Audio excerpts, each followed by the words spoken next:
Welcome back to another video on Rust. And in this particular topic, we are going to talk about ownership. Ownership is one of the key feature of Rust that ensures memory safety and concurrency without needing a garbage collector. It's based on a set of rules that the Rust compiler checks at compile time. So no runtime overhead is involved. Understanding ownership is crucial for writing efficient and safe Rust programs. So let's go over first the rules of ownership.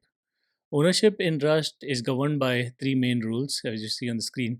First one is each value in Rust has a variable that's called its owner. There can be only one owner at a time. And third one is when the owner goes out of scope, the value will be dropped.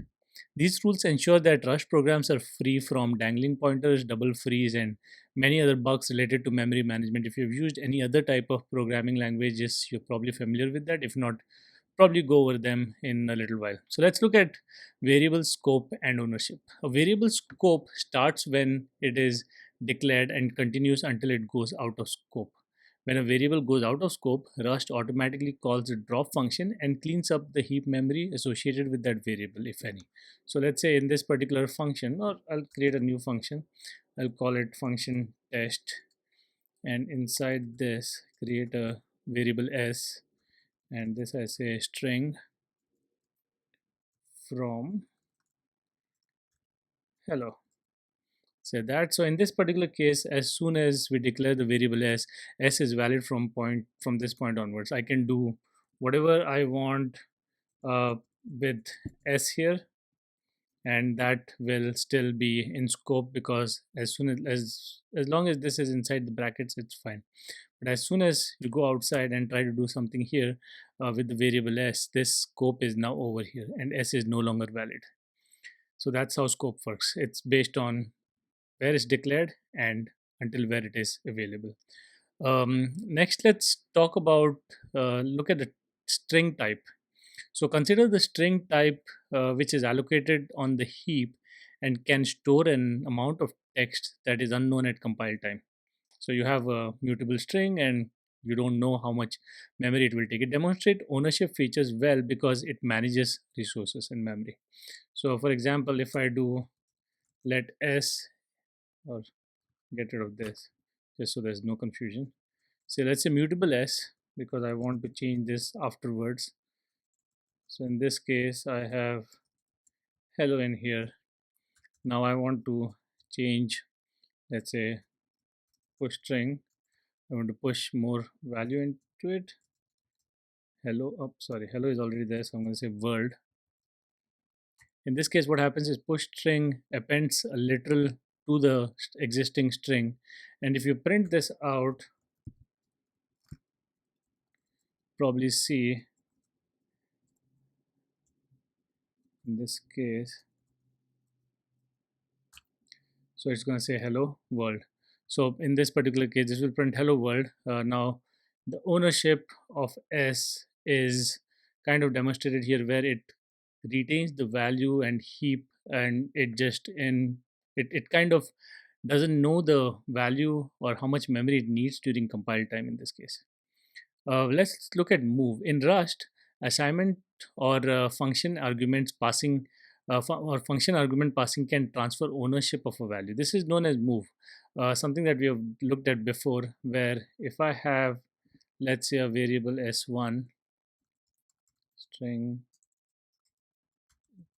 from hello, and if I say let s2 equal to s1, what I'm doing here is I am moving the value of s1 to s2. So what will happen if I say print me the value of s1?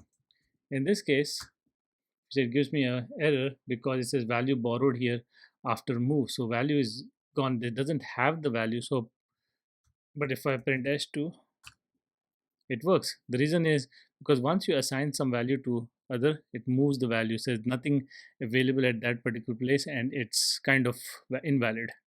So when you assign s1 to s2, the data pointer length and capacity are copied, not just the data itself.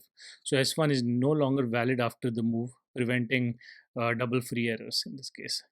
Now there's an option. If you looked at this, it says that why don't you use clone. So if you do want to deeply copy the heap data of the string, not just the stack data, we can use the method called clone. So in that case, instead of doing this, I can say, oop, I missed dot clone.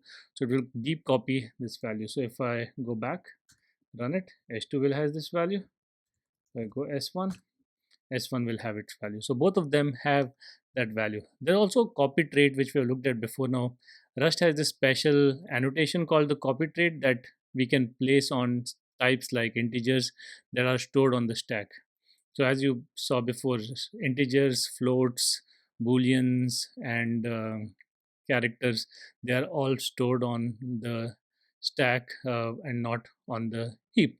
So if a type implements the copy trait, variables that use it do not move, but rather are trivially copied, making them still valid after the assignment. So for example, if I say let x equal to 5, and then I say let y equal to x, since these are integer types, when you say println x, it's going to print 5 for x.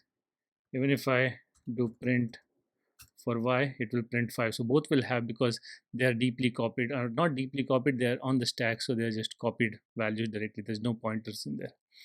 Now, how about ownership and function? So passing a variable to a function will either move or copy, just as assignment does. Returning values can also transfer ownership. Let's look at some examples.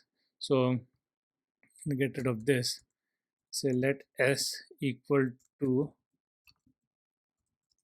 string from hello. So in this case, s comes into scope. Next, I'll say takes ownership function, and to this I'm passing s. So what happens is s's value here moves into a function, and so no longer valid after that.